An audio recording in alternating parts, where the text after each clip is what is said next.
J'ai été violée en 2018 par un ami de longue date que je connaissais depuis 5-6 ans. C'était chez lui après une soirée qui avait été organisée chez lui. 4 ans plus tard, il y a eu le procès aux assises de Paris. Et après 3 jours de procès, il a été acquitté. J'ai été violée en octobre 2016. C'est grâce à ma mère que j'ai porté plainte. J'étais convaincue que on pourrait dire, vous voyez, il y a de la justice quand même puisqu'on a attendu 6 ans, mais... Et en fait, là, le fait de pas avoir... Enfin, franchement, le plus dur, c'était de le voir partir, en fait.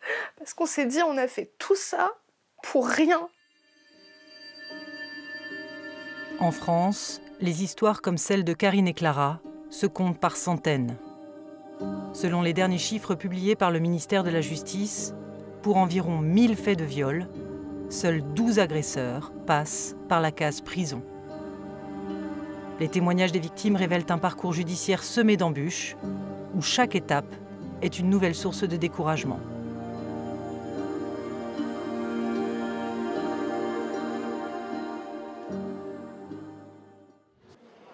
Le violeur de Karine est chauffeur de taxi. Alors qu'elle rentre du travail un soir, il la convainc de monter dans son véhicule. Le piège se referme. C'était un chauffeur de taxi, tard la nuit, j'aurais pas dû monter dedans. En plus, j'étais jeune et puis j'aurais dû le voir. En fait, j'arrêtais pas de me dire que j'aurais dû le voir et que je l'avais pas vu. Et que personne croirait que moi, je l'avais pas vu si tout le monde le voyait. Enfin... Et c'est ce sentiment-là qui reste le plus longtemps, je trouve. L'homme est identifié.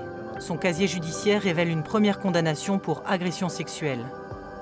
Quelques jours après la plainte de Karine, il aura pourtant le temps de faire une nouvelle victime avant d'être inquiété. 6 années de procédure plus tard, les faits sont établis. Mais sur le banc des parties civiles, c'est la douche froide. Par le biais des aménagements de peine, le violeur ressort libre du tribunal. Cette peine de 4 ans probatoire avec 2 ans fermes mais aménageables nous a semblé être exprès prononcée pour qu'il ne puisse pas faire une seule jour de prison. Pourquoi ? Parce que c'est un monsieur qui était inséré professionnellement gérant de sa société et que le mettre en prison allait mettre un retard à une poursuite de ses soins psychiatriques qu'il avait entamés depuis plusieurs années. Et puis surtout, les prisons sont pleines. À la sortie du tribunal, Karine laisse exploser sa colère sur les réseaux sociaux. En fait, il a été condamné à cette peine-là parce qu'il a eu un enfant il y a 2 ans. Et on ne veut pas briser la vie d'un père. Et donc moi, je voulais savoir, est-ce que si je viole et que je fais un enfant derrière, moi aussi, j'aurai pas de prison, ou si c'est juste vis-à-vis des femmes violées. Ce type de jugement médiatisé fragilise un peu plus la confiance dans l'institution judiciaire. Dans les affaires de viol, les victimes sont nombreuses à ne pas aller au bout de la procédure, voire à ne jamais oser l'entamer. La première étape, celle de porter plainte, est déjà une épreuve. En général, une personne victime de viol a été violée par quelqu'un de très agressif qui a donné des consignes de silence, des menaces. Si tu parles, je te tue, si tu parles, machin. Et ça fait très peur. Par ailleurs, c'est assez dissuasif ici en ce moment encore en France de porter plainte puisqu'on ne sait pas comment on va être reçu, on peut être mal reçu. En février 2022, une femme vient porter plainte dans un commissariat parisien. Le policier qui la rappelle le lendemain oublie de raccrocher. C'est vraiment une pute, hein, comme par hasard. Putain. Elle refuse la confrontation, en plus, la pute. Comme par hasard. En fait, c'était juste pour lui casser les couilles, hein. Je suis sûr. En matière de viol, les stéréotypes ont la dent dure. On a eu des affaires où, par exemple, une femme avait été victime de viol, d'une rencontre sur un site internet, et le policier avait dit « Madame, un site de rencontre, au domicile de l'agresseur, vous deviez bien vous douter, on ne peut pas parler vraiment de viol, la femme est partie sans porter plainte. » En France, une femme sur 10 seulement porte plainte. Dans ce commissariat, on a pris la mesure du problème. La confidentialité à l'entrée reste certes encore limitée lorsqu'il faut s'identifier comme victime de violences sexuelles, assise, à peine 1 mètre d'un inconnu venu porter plainte pour le vol de son portefeuille. Mais ici, le mot d'ordre est la bienveillance. Les victimes identifiées sont reçues par un enquêteur spécialisé, un psychologue et une assistante sociale. Une chambre d'appoint a même été prévue pour les femmes en situation d'urgence absolue. Voilà, donc c'est un petit espace tout équipé avec toilette, douche, lavabo et ici de quoi passer la nuit avec un lit, une couverture. Il y a possibilité aussi de déployer le 2e lit pour que la victime puisse passer la nuit avec son enfant ici dans notre local. On a vu le décalage qu'il y a pu y avoir parfois entre les récits et puis le nombre de plaintes déposées et le nombre d'enquêtes. Donc on s'est dit il faut absolument qu'on s'améliore pour donner confiance, prouver que nous sommes vraiment à l'écoute, que nous sommes 100% mobilisés pour les victimes. C'est-à-dire qu'on ne laisse plus rien passer. Voilà. Systématiquement, le parquet va être tout de suite avisé pour donner déjà une orientation à l'enquête. Les plaintes sont dès lors entre les mains du procureur. Mais là encore, pour les victimes, c'est une forme de loterie et la 2e étape de leur parcours judiciaire. Éric Corbeau est procureur général près la cour d'appel de Poitiers. Depuis 30 ans, il écume les parquets. Il sait que le ressenti des magistrats peut s'avérer déterminant dans les suites données aux affaires. Car en France, 70% des plaintes reçues sont classées sans suite. Pour éviter cet écueil, il plaide pour une spécialisation des magistrats. Une formation qui passe avant tout par un rappel à la loi. Lorsqu'on est saisi d'une plainte ou de la constatation d'un fait, on analyse donc si toutes les conditions de cette infraction sont constituées. Donc, y a-t-il eu effectivement pénétration de nature sexuelle? Et ensuite, est-ce que cette pénétration sexuelle a été commise sous l'emprise d'une contrainte, de la surprise, de la violence ou d'une menace? C'est comme ça que l'on doit analyser la loi et constater si elle s'applique ou non aux faits qui nous sont soumis. Constater l'infraction, c'est recueillir les preuves. Nouvel obstacle de taille pour les victimes. Elles sont orientées vers des unités médico-judiciaires comme celle-ci, seules habilitées à produire les rapports recevables devant une cour d'assises. Mais dans la plupart des cas, l'examen médical ne révélera aucune trace visible du viol. Lorsqu'elle se rend compte que la personne soit la maintient très fort, soit essaye de l'étrangler pour l'empêcher de crier et qu'elle risque d'étouffer, elles se disent non seulement il va me violer, mais en plus il va me tuer. Donc elles se disent, entre guillemets, je vais me laisser faire parce que je ne veux pas mourir.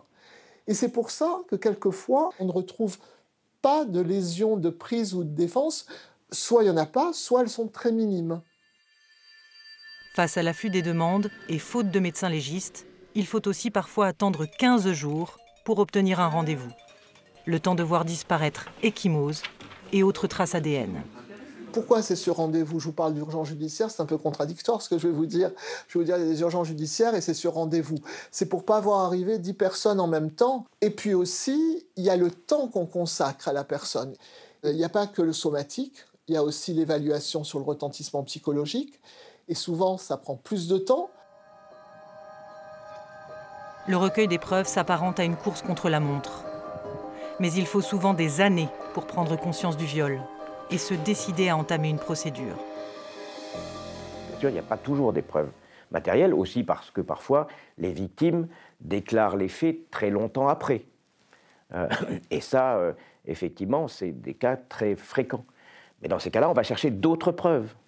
Et ça, c'est le travail à la fois des enquêteurs et de l'institution judiciaire, d'aller rechercher d'autres preuves. Expertise, contre-expertise, la vie des protagonistes est passée au crible. Leur entourage au complet est auditionné et l'enquête judiciaire peut se révéler particulièrement éprouvante et longue. En moyenne 6 ans pour une victime majeure, près de 10 ans pour une victime mineure. Les éléments rapportés en cour d'assises devant des jurés tirés au sort peuvent aussi s'avérer accablants tant pour les accusés que pour les victimes et faire basculer les verdicts. Les juges le savent. Pour garantir la condamnation des agresseurs, ils proposent une alternative parfois à la limite de la légalité, celle de correctionnaliser les faits. Les accusés ne seront plus jugés pour viol, mais pour agression sexuelle. Mon avocate m'en a parlé comme si c'était une étape en fait de la procédure, la correctionnalisation. On propose ça un peu comme un compromis, j'ai l'impression, aux victimes, en disant voilà, si vous voulez pas attendre des années, potentiellement être déçus, bah voilà, on vous propose cette solution-là. Moi, je voulais pas. Enfin, c'était pas une agression sexuelle, donc je voulais pas que ce soit jugé comme une agression sexuelle. Clara, elle aussi, a refusé la correctionnalisation, persuadée d'avoir toutes les preuves en main pour mettre son agresseur derrière les barreaux. Le rapport d'expertise réalisé au lendemain de l'agression présente des lésions vaginales et anales compatibles avec ses déclarations. Mais lors du procès 4 ans plus tard, la défense s'empare d'un témoignage, celui de l'ex-petite amie de l'agresseur, rapporté en ces termes par l'officier de police judiciaire. Quant à leur relation sexuelle, il n'était pas insistant et se montrait très respectueux. Elle précisait qu'il avait un sexe énorme et que même des préservatifs XXL ne lui allaient pas. L'argument est avancé comme la cause des lésions gynécologiques constatées sur Clara. La défense parvient à semer le doute. Le mis en cause sera finalement acquitté. Moi, je suis condamnée à perpétuité, là. Je suis condamnée à être celle qu'on n'a pas vraiment voulu entendre, alors que j'ai tout bien fait, entre guillemets. On m'a examiné, on a trouvé des preuves. J'ai détaillé tout ce que je pouvais, j'ai ouvert ma vie. J'ai tout fait comme il fallait. À l'énoncé du verdict, Clara tente de mettre fin à ses jours en sautant du balcon du palais de justice. La justice et les associations réclament plus de moyens pour déployer leur présence sur le terrain et les programmes de formation.